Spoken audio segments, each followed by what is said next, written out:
Good afternoon, everyone. I am Damalia Elborn here with Dr. Amy Decon from University of the West Indies. okay, and you have a PhD in I have a PhD in freshwater ecology of the Trinidadian guppy. So I worked on this freshwater fish for 4 years. so you've done studies on animals and rivers in Trinidad and Tobago.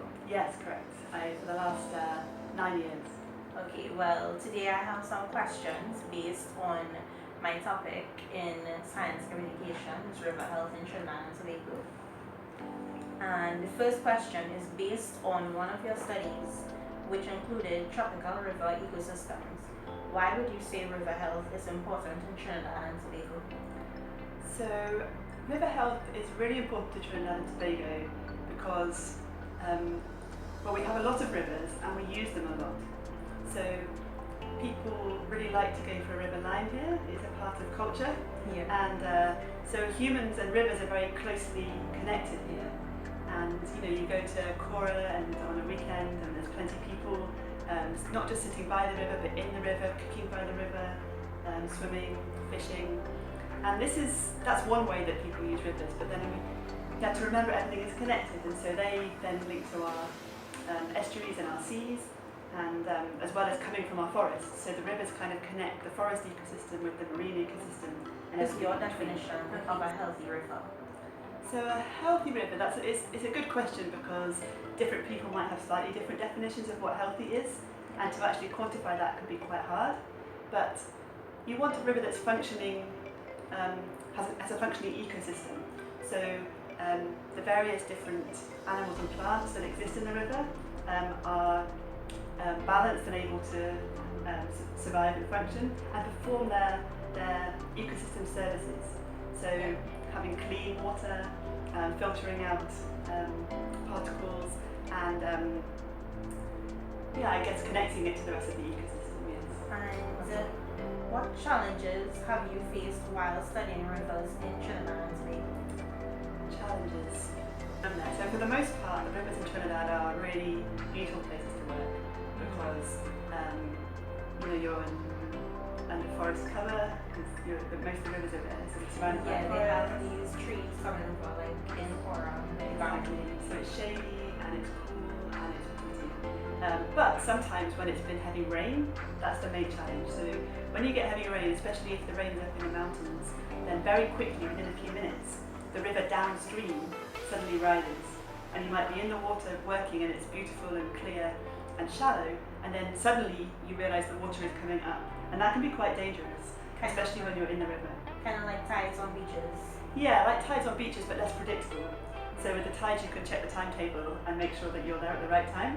Oh, the rivers you can't. No, I mean you can look at the weather and you think it's looking stormy, but sometimes it can be stormy in one part of the island and perfectly clear in another. But because the rivers travel the whole island, you wouldn't really know.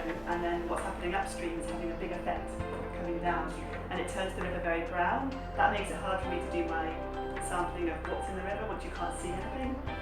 Also, it just makes it very unpleasant to have to write in a notebook and kind of get basically we could gradually change our ecosystem based on how we use the rivers. Yes, exactly. You can minimise the impact we have on the ecosystem. And one way to do that is to make sure you take your trash home. So that's one of the messages in the newspaper articles we try and convey, because my experience at a lot of the sites I visited was there's plenty trash, and some people just don't care, I believe, and leave their trash with no consideration at all. Other people, they will put their trash in a bag and they'll tie it to a tree and then they leave. But of course a corbeau or a dog would come immediately and take it anyway, and then that will end up in the river. If there's food and things still there, that can actually change the nutrient level in the river. And it might does that affect the animals or anything surrounding as well? It might do. So it might affect the amount of bacteria. I mean, I remember you said in the study that you were involved in, there was some E. coli. So these kind of things could be affected by that sort of thing, especially. And the other thing is, by putting food there, you're attracting dogs and other animals that might carry other diseases. Yeah. So that's something to be aware of. But also you could lead to eutrophication if you're adding more nutrients into the water. Yeah. Certain species might be able to capitalise on that.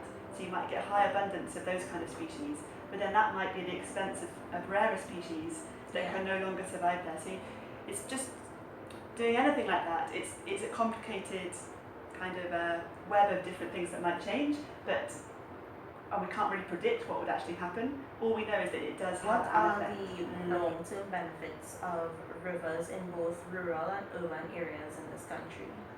So for me, I mean, obviously healthy water, clean water for drinking and for irrigating fields and everything like that is really important. From my work, the thing I've emphasised is the connection with people and rivers. Yeah. So I very strongly believe that even though my study is showing that people have an effect on those ecosystems and that can sometimes be bad, I don't think that's a reason to stop people from using rivers. For me, I think it's more important now than it ever has been to encourage people to use the rivers responsibly. They have to be doing it responsibly and be aware of not leaving their garbage and not throwing their food in the water.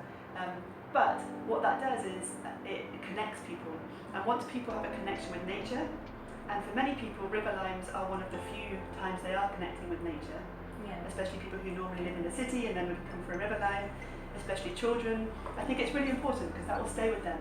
And once you really value a place because you enjoy it, then you're much more likely to conserve it, and you're much more likely to take care of the environment. take care of it, exactly. Again, so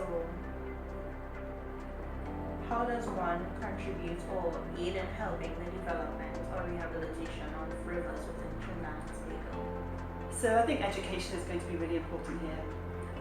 So I think we need to especially connect with children in primary schools and secondary schools, like with any environmental topic, and make them aware of how important rivers are and what can be done to make them better, such as treating them responsibly, responsible agricultural practices, and all of those sort of things.